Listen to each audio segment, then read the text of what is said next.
خبر شامل کرتے ہیں ننکانہ صاحب سے، جہاں پر تحریک حیات النبی صلی اللہ علیہ وآلہ وسلم پاکستان کے زیر اہتمام کشمیری بھائیوں سے اظہار یکجہتی کے لیے ننکانہ صاحب میں ریلی کا انعقاد کیا گیا۔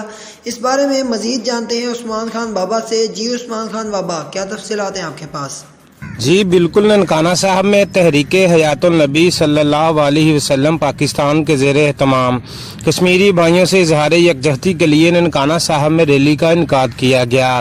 ریلی شہر کے مختلف راستوں سے ہوتی ہوئی دربار عالیہ پیر میاں حیات محمد پہنچ کر اختتام پذیر ہوئی۔ ریلی کی قیادت صاحبزادہ میاں بشیر حیات نقشبندی نے کی۔ ریلی میں مذہبی و سماجی شخصیات سمیت تحریک حیات النبی صلی اللہ علیہ وسلم کے سینکڑوں کارکنوں نے شرکت کی۔ ریلی کے راستے میں لوگوں نے شرکا ریلی پر پھولوں کی پتیاں نچھاور کی۔